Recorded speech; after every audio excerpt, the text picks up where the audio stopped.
जय हिंद प्यारे साथियों, नमस्कार। कैसे हैं आप सब? उम्मीद है सभी साथी एकदम शानदार, लाजवाब, जबरदस्त, बेहतरीन, जिंदाबाद होंगे।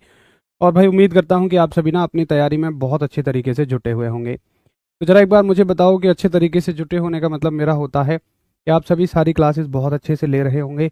और देखिए, क्लासेस के बाद एक बहुत ज़रूरी चीज़ होती है जिसका नाम है प्रैक्टिस, कि भाई इस टॉपिक से ना क्वेश्चंस कैसे आएंगे। हालांकि प्रीवियस ईयर क्वेश्चन तो सारे आपको क्लास में ही मिल जाते हैं, मैं तो क्लास में ही करा देता हूँ। लेकिन फिर भी ऐसा थोड़ी है कि, हालांकि देखो रेलवे में मैक्सिमम टॉपिक से प्रीवियस ईयर क्वेश्चन आ चुके हैं, कुछ बचा ही नहीं है। फिर भी कोई टॉपिक ऐसा बचा हो कि जिससे प्रीवियस ईयर क्वेश्चन ना आया हो बट वो इंपॉर्टेंट हो, और या क्वेश्चन घुमा के कैसे पूछा जाता है, इसी क्वेश्चन को और कितने तरीके से पूछ सकता है, तो वो सारी चीज़ें आपकी प्रैक्टिस में हो जाती हैं। तो आप सभी के लिए प्रैक्टिस सेट भी अब शुरू होने वाले हैं। प्रैक्टिस सेट अपना बढ़िया तरीके से क्लासेस लेना और रात को सोने से पहले रिवीजन, ये सारी चीज़ें आप लोग ना समय से करते रहिएगा। प्रैक्टिस सेट के बारे में सर ने कल बता ही दिया है कि आपके प्रैक्टिस सेट जल्द ही शुरू होने वाले हैं। तो सभी साथियों को गुड मॉर्निंग, नमस्कार। ये सारी चीज़ें बहुत अच्छे से करते रहना। मैंने हमेशा कहा था कि न केवल सामने फ़ोन रख के लाइव क्लास लेने से सिलेक्शन होते हैं, हमें सिलेक्शन के लिए कई सारी चीज़ें करनी होती हैं। तो उनमें अभी आप शामिल रखिए, अच्छे से क्लास लेना, प्रैक्टिस सेट भी इसमें ऐड कर देना। फिर बहुत ज़रूरी चीज़ होती है प्रैक्टिस। तीसरी चीज़ होती है हर दिन रात को सोने से पहले का रिवीजन। और चौथी चीज़ होती है आपकी कि आप वीकली रिवीजन करिए। शनिवार रविवार का जो आपको समय मिलता है उसमें आप शानदार तरीके से रिवीजन करिए। चलो, सभी बहुत अच्छे हैं। सभी साथियों को मेरा गुड मॉर्निंग, नमस्कार है।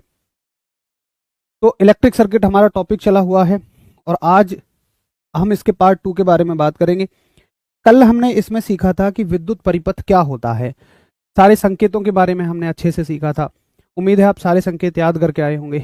एक बार थम्स अप करो जो कहता है मुझसे कोई भी संकेत पूछ लो, मैं सबके जवाब दे दूंगा।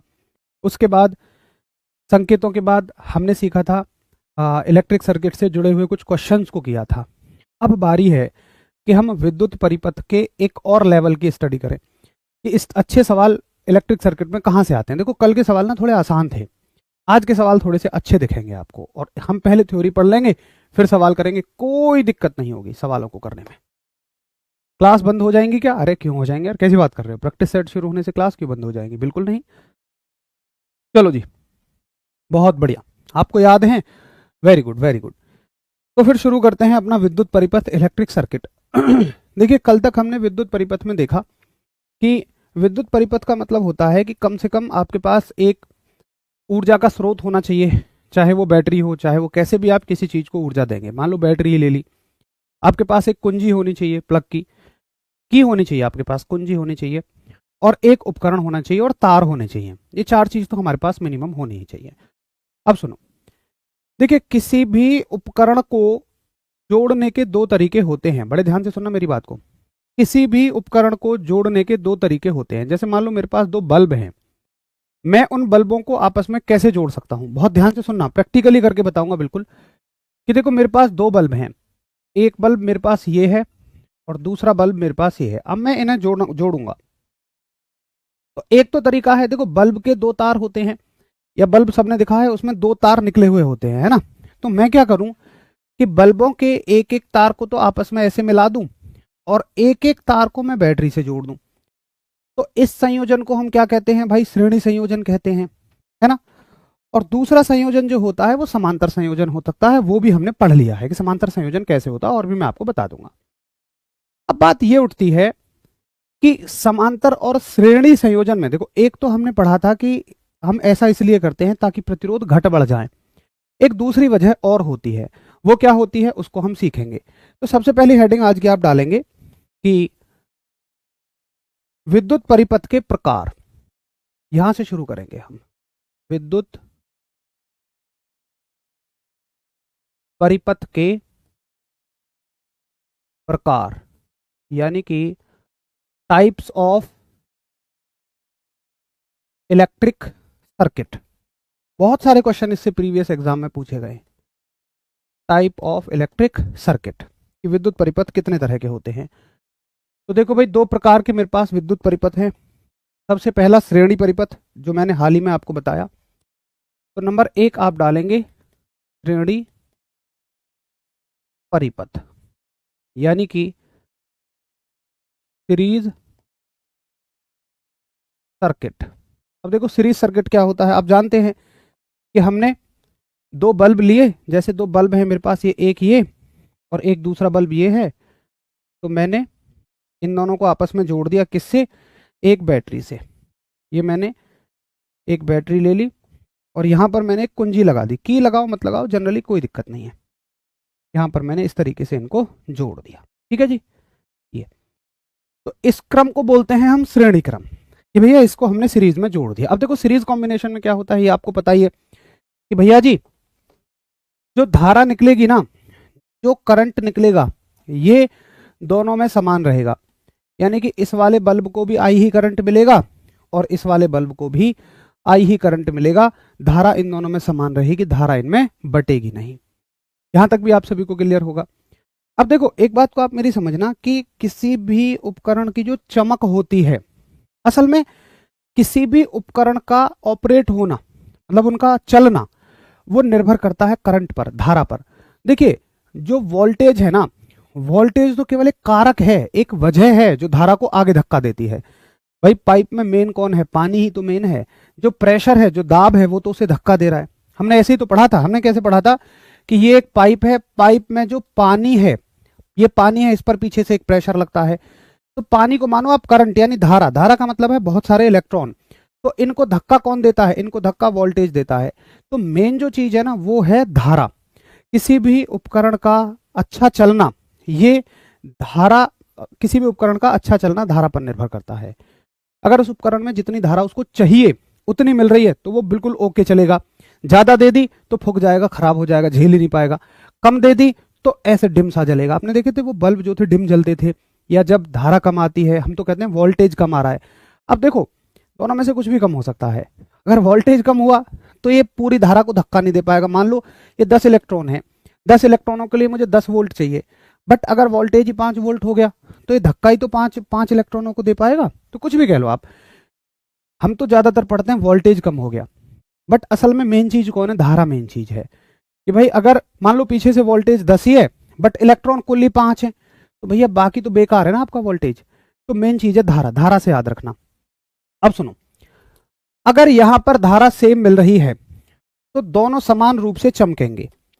अगर यहां धारा दोनों को बढ़िया मिल रही है तो ये दोनों समान रूप से चमकेंगे। बढ़िया, जितना इनको चमकना है उतना ही टक तरीके से चमकेंगे। लेकिन यहां पर एक नुकसान भी है।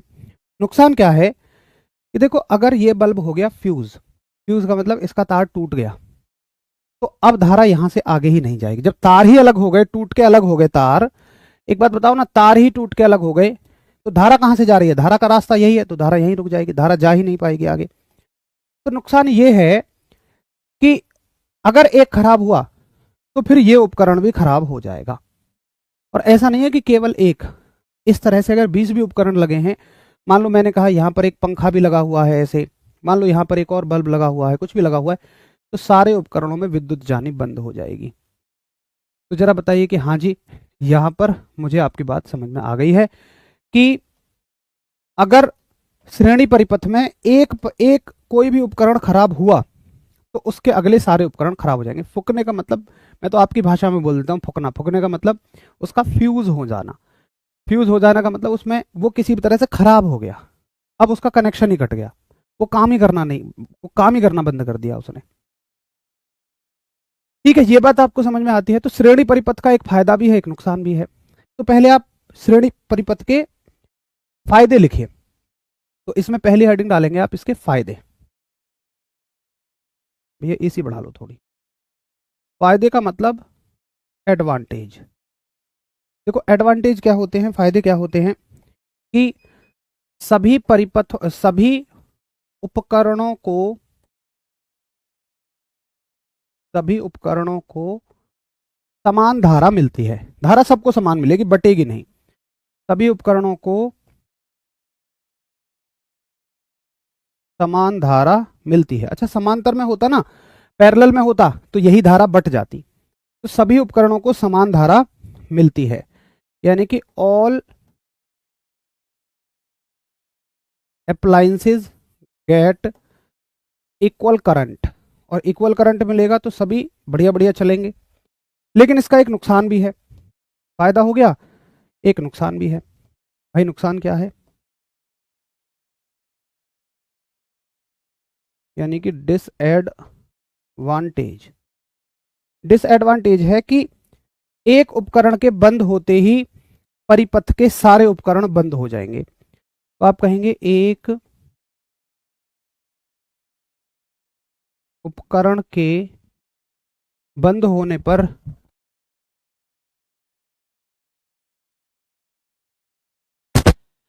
एक उपकरण के बंद होने पर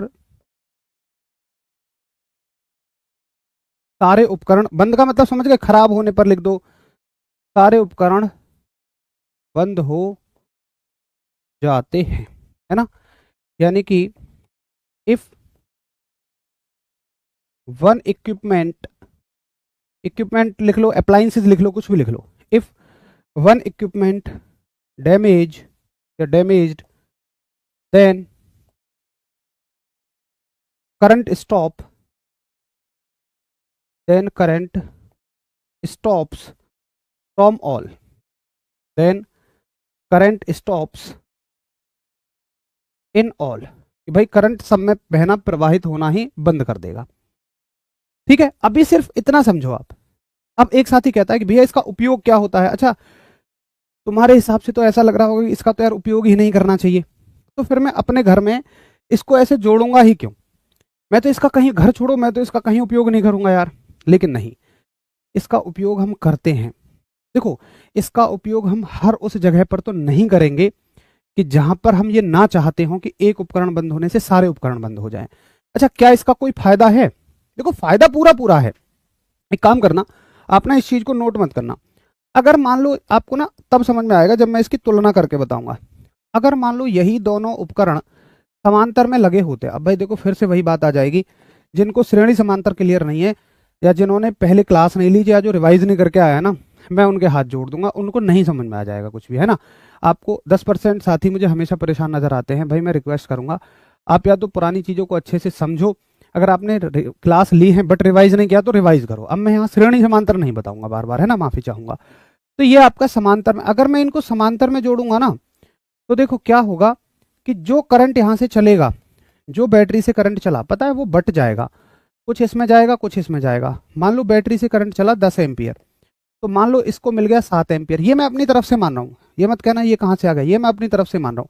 अगर इसको 7 मिल गया तो इसको 3 मिलेगा, मतलब मैं कहना चाह रहा हूँ कि 10 में से कुछ कुछ हिस्सा बट जाएगा। तो अगर बट जाएगा ना, तो फिर ये सही नहीं चलेंगे, अच्छे ग्लो नहीं करेंगे। अच्छा, लेकिन तुम चाहते हो कि भैया अच्छे ग्लो करने चाहिए। अच्छे ग्लो करने का मतलब है, मान लो अगर हर एक बल्ब 5 एम्पियर पे ठीक जलता है, बढ़िया जलता है, पूरी क्षमता के साथ जलता है 5 एम्पियर पे, तो भैया ये कहता है मुझे भी 5 एम्पियर चाहिए, मुझे भी 5 एम्पियर चाहिए, तो बैटरी से कितना देना पड़ेगा आपको? 10 एम्पियर देना पड़ेगा, तब जाके दोनों को 5-5 मिल पाएगा। लेकिन यहां पर आप देखो, अगर ये कहता है कि मुझे भी 5 एम्पियर चाहिए, मुझे भी 5 एम्पियर चाहिए, तो बैटरी से केवल 5 एम्पियर बहाने की जरूरत है, यानी कि छोटी बैटरी में काम हो जाएगा। यहां पर छोटी बैटरी में काम हो जाएगा और यहां पर आपको बैटरी बड़ी लगानी पड़ेगी। लेकिन आप समझो ना, यहां पर एक फायदा क्या है मेरे लिए, समांतर में एक फायदा है, पैरेलल में एक फायदा है मेरे लिए, कि अगर ये उपकरण खराब हुआ तो केवल इसमें जाने वाली धारा रुकेगी, इस पे कोई फर्क नहीं पड़ेगा। भाई इसके लिए तो सेपरेट धारा जा रही है ना, मस्त घूम के ऐसे निकल जाएगी ये धारा। तो समांतर में नुकसान है कि बड़ी बैटरी लगानी पड़ेगी, ज्यादा धारा देनी पड़ेगी, लेकिन फायदा है कि एक उपकरण के बंद होने से सारे बंद नहीं होंगे। सीरीज में, श्रेणी में एक फायदा है कि धारा ज्यादा नहीं देनी है, लेकिन नुकसान है कि एक उपकरण के बंद होने से सारे उपकरण बंद हो जाएंगे। अब एक बार फटाफट बताओ कि हाँ जी भैया मुझे आपकी बात समझ में आ गई, फिर मैं सारी चीजों को लिखवा देता हूं। पहले ये बात बताइए, अब शिवम आप पूछोगे धारा और वोल्टेज में क्या अंतर है, तो भाई साहब मैं हाथ जोड़ के खड़ा हो जाऊंगा, मेरे पास कोई ऑप्शन नहीं है। पिछली चीजों को अगर आप पूछते रहेंगे, धारा और वोल्टेज बहुत अच्छे से समझाया भाई मैंने, नहीं समझ में आएगा।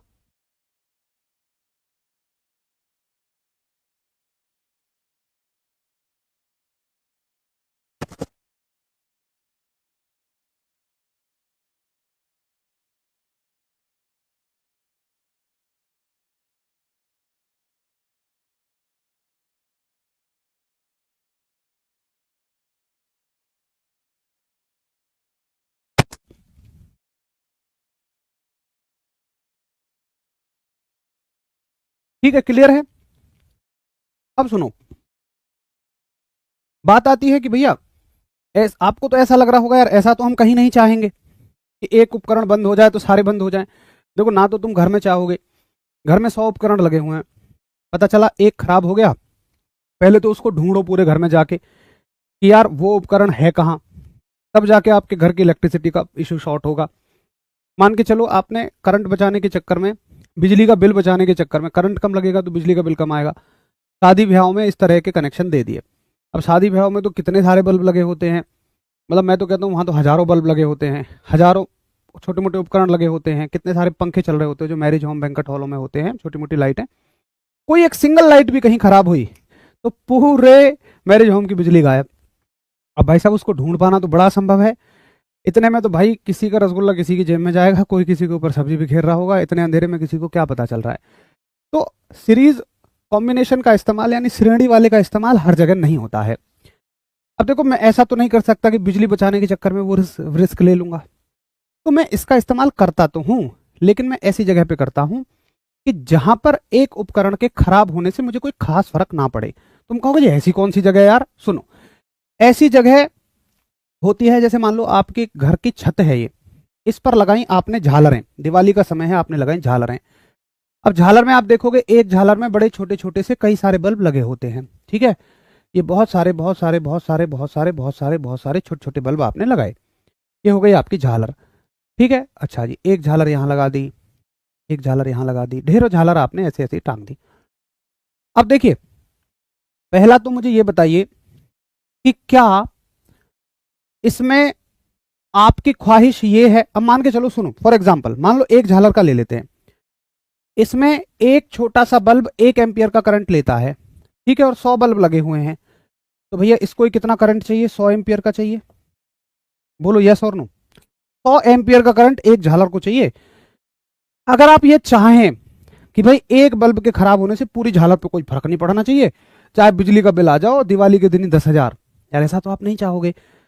अरे आप चाहोगे कि ठीक है, एक बल्ब फूक भी जाए, पूरी झालर एक बंद भी हो जाए, एक बल्ब के फूकने से एक झालर बंद हो जाए तो कोई दिक्कत थोड़ी है, बाकी झालर तो चल रही हैं। यहां मेरे लिए ये इतना इंपॉर्टेंट नहीं है, यहां मेरे लिए बिजली का बिल ज्यादा इंपॉर्टेंट है।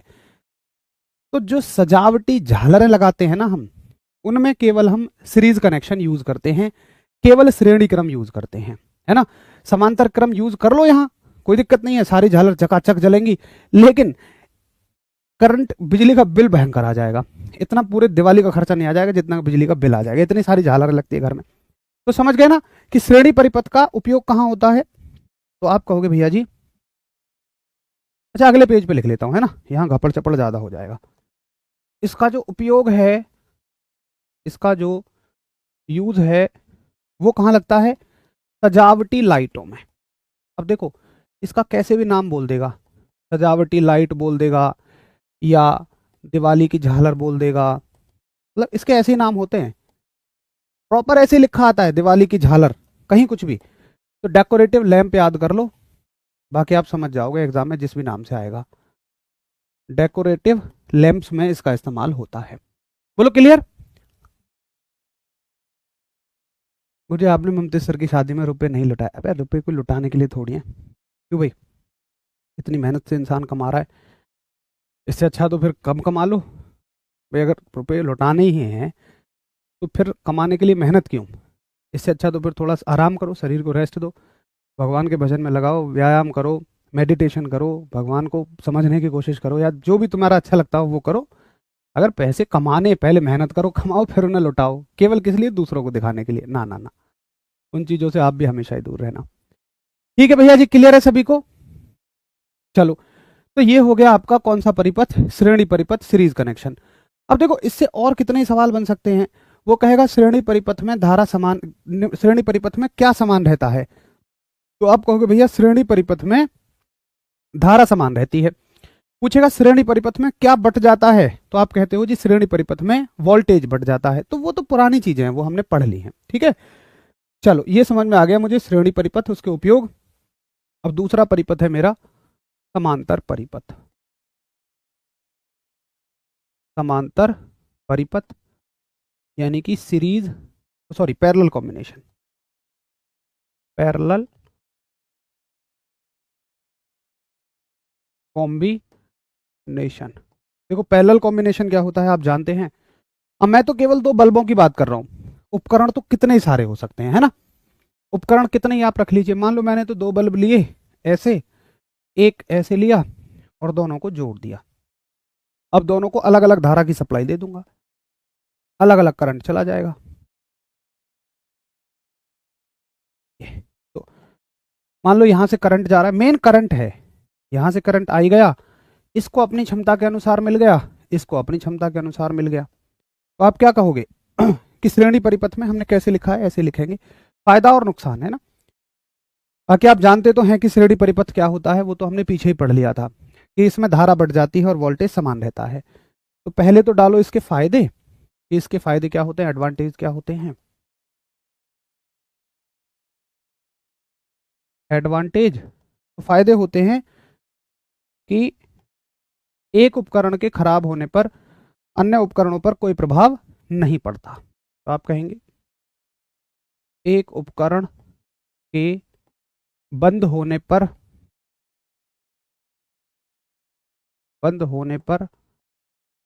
बाकी प्रभावित नहीं होते। प्रभावित का मतलब वो अपना आराम से चलते रहेंगे, यानी कि on being stop of A equipment कह लो, अप्लायंसेस कह लो, इक्विपमेंट अदर वर्क्स, कि भाई अदर वर्क्स प्रॉपरली, ऐसे लिख लेते हैं ना, अदर वर्क्स प्रॉपरली। अपनी भाषा में लिख लो जो आपको जैसे समझ में आता हो। थैंक यू भाई, थैंक यू। सभी को मजा आ रहा है पढ़ने में, आज तो मजा आ गया पढ़ने में। जब आरसी बाबू आप गजब पढ़ाते हैं, साथ ही आज हो जाता है। थैंक यू भाई। ठीक है, दूसरा इसके लिखो, ये फायदे हो गए, और इसके नुकसान लिख लो, यानी कि डिसएडवांटेज।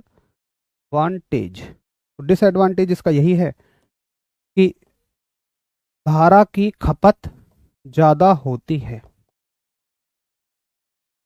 धारा की खपत ज्यादा होती है, यानी कि electricity consumption, electricity consumption electricity consumption is more, कि धारा की खपत जो है वो ज्यादा होती है। ठीक है, सर्किट होगा, मैंने कॉम्बिनेशन लिख दिया। हाँ पैरेलल सर्किट, सॉरी कोई बात नहीं, इसको ठीक कर लेंगे, पैरेलल सर्किट। ठीक,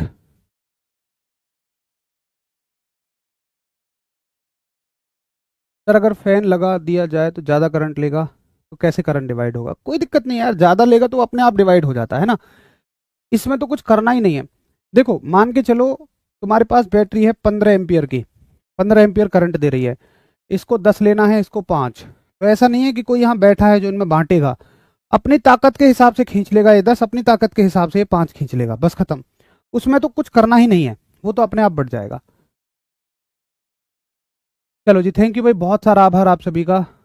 मांगेराम बाबू, हर्षित, सभी को बहुत सारा प्यार। आपसे पढ़ के फिजिक्स का कॉन्फिडेंस अच्छा हो गया है, आपका बहुत बहुत धन्यवाद। थैंक यू भाई सौरभ, आप सभी का भी बहुत सारा धन्यवाद। आप इतना अच्छे से जो पढ़ते हो, देखिए यहाँ पर मैं कितना बेहतर दे पाता हूँ ये सब आप पर निर्भर करता है। समझने की गारंटी मैंने ली हुई है, समझाने की, कि चाहे आसान टॉपिक एक बार में समझ में आ जाएगा, मीडियम 2 बार में, हार्ड 3 बार में, बट समझ में सब आएगा।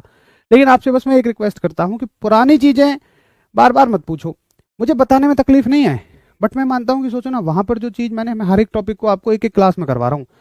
अब तुम मुझसे 4 क्लास बाद ये पूछो कि जी सीरीज और पैरेलल सर्किट बता दो, तो मैं 2 मिनट में तो नहीं बता सकता ना, 1 घंटे की चीज़। तो बस मैं इतनी उम्मीद करता हूँ कि पुरानी चीज़ें क्लियर होनी चाहिए, और आप देख रहे होंगे कि पुरानी चीज़ों से ही नई चीज़ें बन रही हैं। जब तक आपको पुरानी चीज़ें याद नहीं है ना, तब तक नई चीज़ें आप समझ ही नहीं पाएंगे, है ना। चलो अब इसके उपयोग लिख लो। तो देखो हर उस जगह पर इसके उपयोग होते हैं जहां मेरे लिए ये ज़रूरी है कि भाई इलेक्ट्रिसिटी का बिल जरूरी नहीं है, मेरे लिए तो जरूरी है कि सारे उपकरण काम करें। जैसे सबसे पहला उपयोग है इसका, देखो स्ट्रीट लाइट, जो आपकी गली वाली लैंप होती हैं उनको स्ट्रीट लैंप भी बोल देते हैं, स्ट्रीट लाइट। अब देखो गली की लैंप में तुम ये थोड़ी उम्मीद करोगे जो स्ट्रीट लाइट लगी होती है, आपने अगर गांव से हैं तो शहरों में देखी होंगी, कस्बों में देखी होंगी, या हाईवे पे देखे होंगे। अब हाईवे तो होते हैं भाई 400-400 किलोमीटर लंबे। अगर मान लो हमने वहां पे 1000 लाइट लगी हुई हैं, अगर एक लाइट बंद होगी सारी बंद हो जाएंगी। उसमें मैं ये थोड़ी चाहूंगा, मैं तो चाहूंगा बिजली का बिल बेशक ज्यादा चला जाए, रोड लोग जो है अपना टोल टैक्स दे रहे हैं। लोग पैसा किस बात का दे रहे हैं रोड पे चलने का, इसी बात का तो दे रहे हैं। आप नया वाहन खरीदते हो तो टैक्स जमा करते हो, आप किसी हाईवे पर जाते हो तो टैक्स जमा करते हो, तो टोल देते हो। वो क्यों दे रहे हो? आप इसी खर्चों को बचाने के लिए तो दे रहे हो, सुविधा लेने के लिए। तो भाई स्ट्रीट लैंप कैसी जुड़ी होती हैं? समांतर में जुड़ी होती हैं।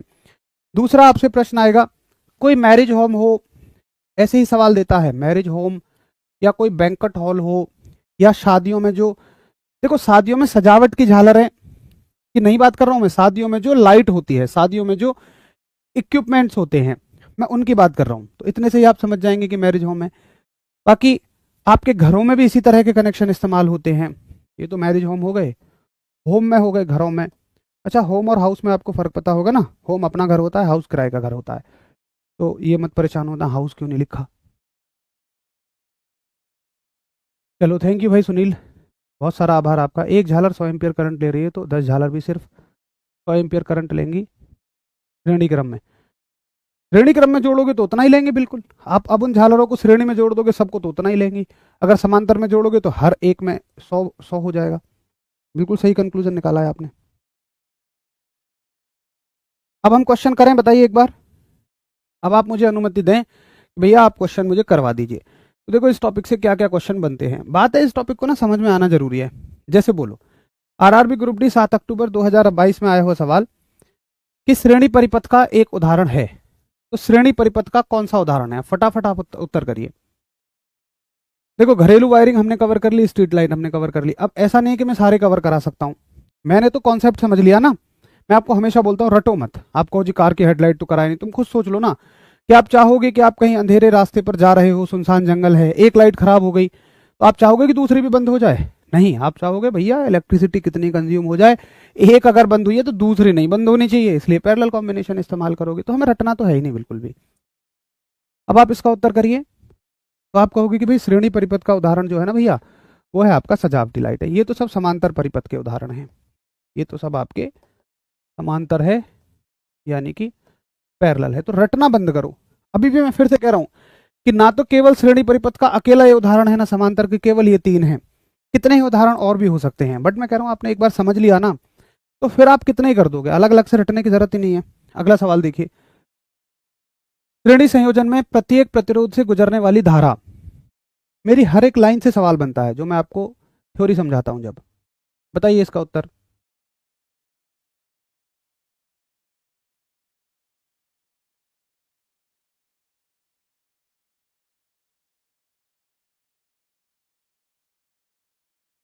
खपत का मतलब है पहले आप ये बताओ हिंदी मीडियम से हो इंग्लिश मीडियम से? अगर आप हिंदी मीडियम से हो तो खपत समझ में आना चाहिए, और अगर इंग्लिश मीडियम से हो तो कंजम्पशन पढ़ो, खपत काहे को पढ़ रहे हो। खपत का मतलब होता है जब कोई उपकरण खर्च कर रहा होता है एनर्जी को, कि भाई वो उपकरण 10 एम्पियर की एनर्जी लेगा, 10 एम्पियर करंट लेगा, तो 10 एम्पियर ही उसके लिए खपत है।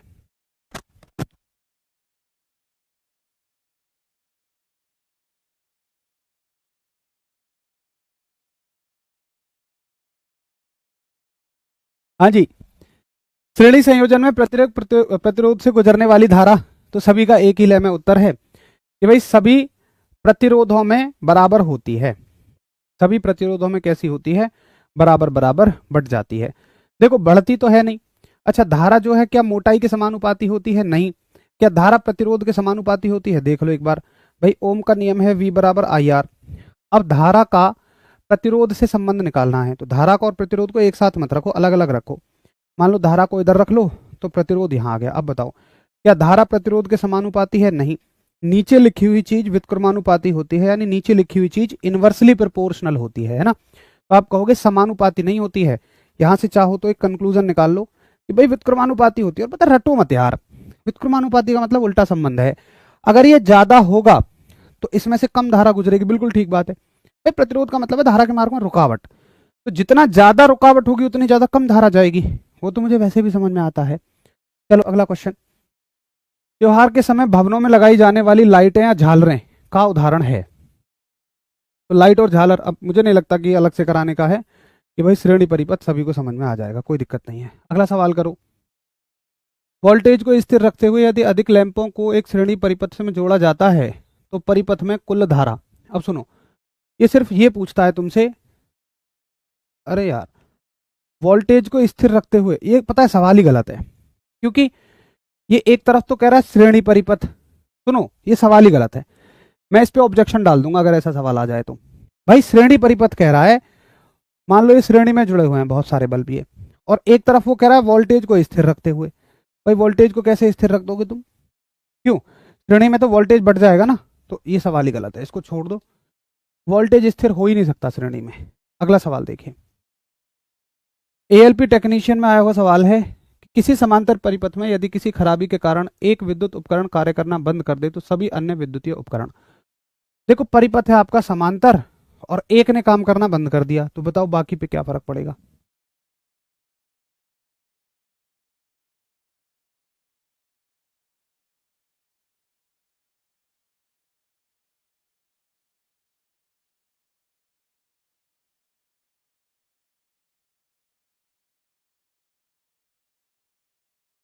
देखो एक भैया ने बहुत अच्छा सवाल पूछा है, मैं बताऊंगा उसका उत्तर।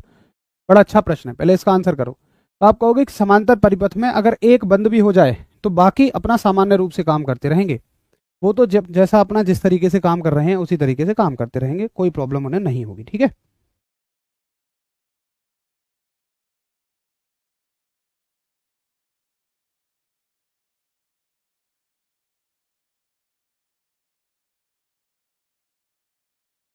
ठीक है, मुझे समझ आता है। देखो भैया ने क्या पूछा कि भैया मान के चलिए श्रेणी क्रम में मेरे पास बहुत सारे बल्ब लगे हुए हैं, जैसे मान लो ये, और अगर इनमें से लास्ट वाला खराब हो जाए तो तब क्या सारे बल्ब काम करना बंद कर देंगे? देखो बात क्या होती है, हमने पढ़ा था एक सतत परिपथ, कल हमने पढ़ा था ना एक कंटिन्यू सर्किट। मैंने आपको बताया था कि देखो इलेक्ट्रॉन जो है ना यहां से चले और वापस यहीं पर लौट के आए तो ही कोई बल्ब जलेगा। ऐसा नहीं है कि इलेक्ट्रॉन इसमें से होकर गुजर गया बल्ब जल जाएगा, नहीं, इलेक्ट्रॉन को यहां तक आना ही पड़ेगा। ये इतनी फास्ट होती है, हाँ, सर्किट दबाते ही बटन दबाते ही सब काम हो जाता है, खत्म, बहुत तेजी से चलता है, बहुत तेजी से चलता है। तो आप मुझे ये बताओ कि अगर वो मान लो यहां से टूटा, तार इसका यहां से टूट गया, तो फिर तो इलेक्ट्रॉन जा ही नहीं पाएंगे ना आगे। और मैं आपको बताऊं, आप समझो, जा नहीं पाएंगे, निकलेंगे ही नहीं, यहां से चलेंगे ही नहीं, क्योंकि अब इलेक्ट्रॉनों को कोई खींचने वाला नहीं है ना। मैंने कहा था ना कि इलेक्ट्रॉन घूम के जाएगा, तो अगर ये पूरा बंद है तभी तो इलेक्ट्रॉनों को यहां इसका खिंचाव यहां फील होगा और इलेक्ट्रॉन ऐसे करके जाएगा। अब जब इलेक्ट्रॉन को कोई खिंचाव ही महसूस नहीं हो रहा है, ये तो आप जैसे ऐसे मानो कि जैसे मान लो एक पाइप में पानी भरा हुआ है, ठीक है। अब पानी अगर पाइप मान लो यहां से फट जाए, यहां से टूट जाए, तो फिर तो पीछे भी ठीक काम नहीं चलेगा, पीछे का भी प्रेशर नहीं बना हुआ रहेगा, मेंटेन थोड़ी ना रहेगा पीछे का प्रेशर, प्रेशर पूरा ढीला पड़ जाएगा। तो सारे उपकरण काम नहीं करेंगे, किसी भी एक के खराब होते ही सारे उपकरण बंद हो जाएंगे, चाहे वो अंत में हो चाहे वो शुरू में हो, सर्किट कंप्लीट होना चाहिए, है ना। चलो अगला सवाल, ये तो कर लिया था, है ना, प्रवाहित धारा का मान, इसको छोड़ो। ये भी कर लिया था, ये बताओ कि विद्युत परिपथ कनेक्शन कितने प्रकार के होते हैं?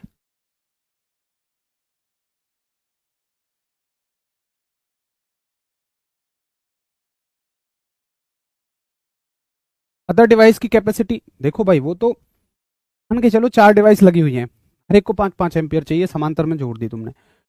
अगर तुम 20 एम्पियर दोगे तो सब 5-5 ले लेंगे। अगर तुम 20 नहीं दे पा रहे हो, कम दोगे, सबको कम मिलेगा, तो कैपेसिटी डेफिनेटली कम होगी। तो वो तो हम कैपेसिटी खुद अपनी तरफ से दे रहे हैं ना, एनर्जी तो हम दे रहे हैं ना उनको।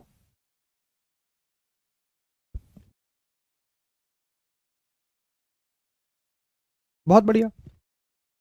परिपथ में कनेक्शन दो तरह से होते हैं, पैरेलल सीरीज, यानी कि दो तरह से, श्रेणी और समांतर, क्लियर है। और ये भी कल कर लिया था हमने, ये भी कल कर लिया था, मैं इनको हटा के भेजूंगा। मैं एक चैप्टर के सारे क्वेश्चन पहले ही टाइप करा लेता हूँ, ये भी कर लिया था, ये भी कर लिया था, बैटरी वाला। ये बताओ, ये अच्छा सवाल है।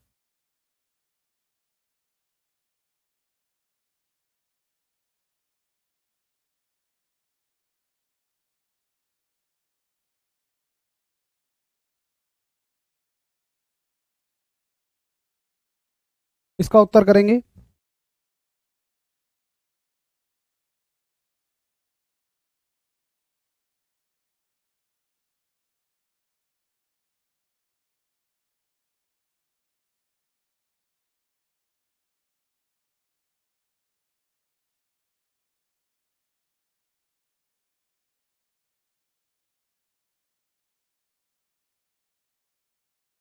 हाँ जी। तो हालांकि सभी साथियों का ए उत्तर है, बाकी एक दो साथी सी भी कर रहे हैं। सर्किट में श्रृंखला में प्रतिरोधक जुड़े हैं, सर्किट के माध्यम से धारा का मान। अब पता है कुछ लोगों को क्या लग रहा है, वो अपना दिमाग लगा रहे हैं कि प्रतिरोध में धारा का मान घट जाता है। अरे समझो तो सही, वो क्या कह रहा है, वो ये कह रहा है कि भाई सीरीज में लगे हुए हैं तो यहाँ ये दिमाग मत लगाओ कि प्रतिरोध में धारा का मान घट जाएगा। अरे श्रेणी में समान रहता है धारा का मान, बस आप ये लगो कि भाई एक ही रहता है। अभी का ठीक है। कुछ एक आधा साथी मेरे सी लगा रहे हैं कि धारा का मान घट जाएगा प्रतिरोध से गुजरेगा, तो वो नहीं पूछ रहा है, वो पूछ रहा है कि इन दोनों में घटेगा, इन दोनों में बट जाएगा या बराबर रहेगा, बस बटेगा या बराबर रहेगा, वो ये पूछता है। देखो ये एक अलग बात है। मेरी बात समझो, आप कहोगे जी प्रतिरोध में तो आपने घटना बताया था। भाई मैं तो ये कह रहा हूं कि 5 एम्पियर इसको मिला, 5 एम्पियर इसको मिला, हम ये मान के चलते हैं कि यहां पर इस तरह से कोई लॉस नहीं है, कोई नुकसान नहीं है। चलो अगला सवाल देखिए, ग्रुप डी 27 नवंबर 2018।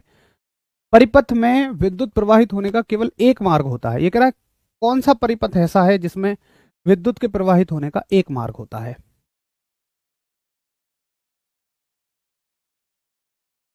कौन सा परिपथ ऐसा है जिसमें विद्युत के प्रवाहित होने का केवल एक मार्ग होता है।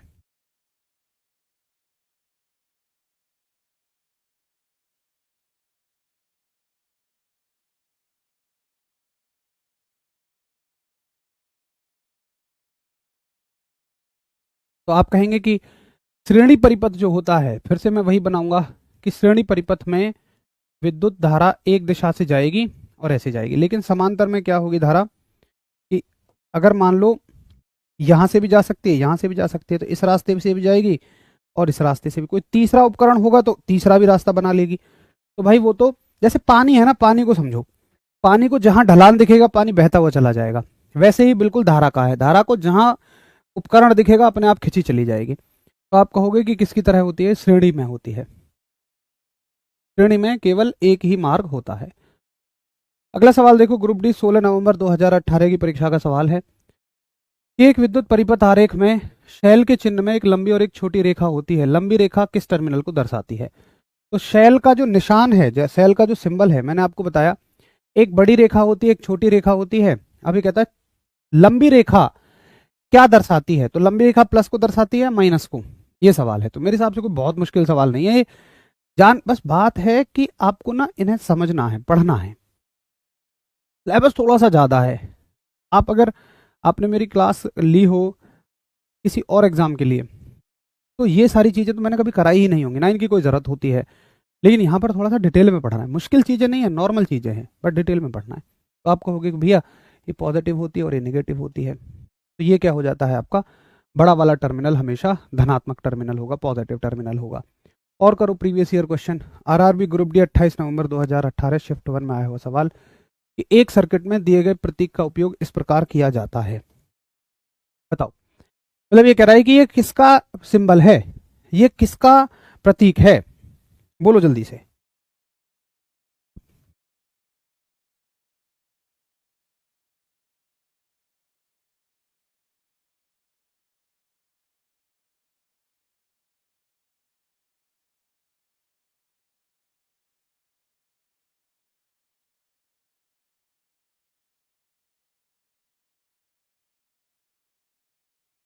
बोलो क्लियर है सभी को। तो ये किसका सिंबल है भैया जी, ये प्रतिरोध का सिंबल है, ये रेजिस्टेंस का सिंबल है। मेरी बात समझ में अच्छे से आ गई। तो ये कर लिए हमने विद्युत परिपथ से बनने वाले मैक्सिमम सवाल जितने हो सकते थे। और मैं आपको बताऊं कि ग्रुप डी में मुझे नहीं लगता कि कोई टॉपिक छोड़ा जाता है, तो सारे टॉपिक ग्रुप डी ने पूछ ही रखे हैं। तो प्रीवियस ईयर क्वेश्चन के माध्यम से ही हमारा ये भी हो जाता है कि भाई इससे बनने वाले सारे सवाल भी हमने कर लिए।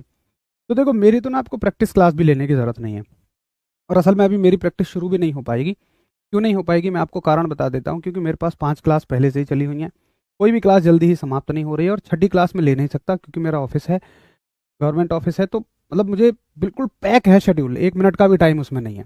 लेकिन मेरे प्रैक्टिस सेट की जरूरत भी नहीं है। आप देख रहे होंगे कि मैं तो शुरू से ही आपको हर टॉपिक के बाद क्वेश्चन करा रहा हूँ। हाँ, मैं इतना जरूर कर दिया करूंगा कि संडे को हम हर संडे कोशिश करेंगे एक मैराथन क्लास लेने की। अगर मुझे एक आधा संडे का भी घर जाना हुआ तो अलग बात रहेगी। बाकी हर संडे, जैसे मैंने अभी न्यूमेरिकल सीरीज चलाई हुई है, तो आगे से न्यूमेरिकल के साथ साथ उसमें कुछ थ्योरी भी ऐड कर लेंगे। तो हफ्ते भर की जो प्रैक्टिस आप करना चाहते हैं वो आपकी संडे में हो जाएगी। तो हम पैटर्न ये रख लेंगे कि यहाँ तो देखो मैं आपको PYQ करा ही दे रहा हूँ, प्रीवियस ईयर क्वेश्चन सारे करा दे रहा हूँ। अब जैसे मान लो विद्युत परिपथ से मुझे पता है कि 50 तरह के सवाल बन सकते हैं, मान लो 35 तरह के सवाल हमने यहाँ कर लिए, कुछ 15 तरह के सवाल ऐसे बच गए कि जो रेलवे ने पूछे ही नहीं, तो उनको हम वहाँ पे कवर कर लेंगे, एक्स्ट्रा क्वेश्चन हम वहाँ पे कवर कर लेंगे। तो संडे की मैराथन में वो कवर हो जाया करेंगे। बाकी आपका ऑलमोस्ट सिलेबस यहाँ पे कंप्लीट होता चल रहा है। मेरे तो आपको प्रैक्टिस की भी जरूरत नहीं है, प्रैक्टिस सेट अलग से लेने की जरूरत नहीं है, ये यहीं से चल जाएगा। तो एक बार आज रिवाइज कर लें, हमने क्या पढ़ा, अभी 2 मिनट का समय हमारे पास। हमने पढ़ा कि परिपथ में कनेक्शन जो है वो 2 तरह के होते हैं, एक आपका सीरीज कनेक्शन होता है, आपका पैरेलल कनेक्शन होता है, एक आपका श्रेणी परिपथ होता है, एक आपका समांतर परिपथ होता है। श्रेणी परिपथ में धारा समान रहती है, फायदा है बिजली का बिल कम आएगा, लेकिन नुकसान है कि एक उपकरण के बंद होने से सारे उपकरण बंद हो जाएंगे। वहीं समांतर परिपथ में नुकसान है कि हर एक परिपथ को अलग धारा चाहिए, तो धारा का जो खर्च है वो बहुत ज़्यादा है, बिजली का बिल बहुत ज़्यादा आएगा। लेकिन कुछ जगह ऐसी होती हैं कि जहां पर बिजली का बिल मैटर नहीं करता, मैटर करता है कि सारे उपकरण अच्छे से काम करने चाहिए, या एक उपकरण खराब हो जाए तो बाकी उपकरण ठप्प नहीं पड़ जाने चाहिए, गड़बड़ नहीं हो जानी चाहिए। ठीक है, तो चलिए साथी, फिर मिलते हैं कल की क्लास में एक नए टॉपिक के साथ। अभी तक हमने इलेक्ट्रिक सर्किट को कर लिया, इस वाले चैप्टर को यूं मान लीजिए कर लिया। अब एक नए टॉपिक के साथ हम कल मिलेंगे, तब तक के लिए आप सभी को नमस्कार, धन्यवाद, जय।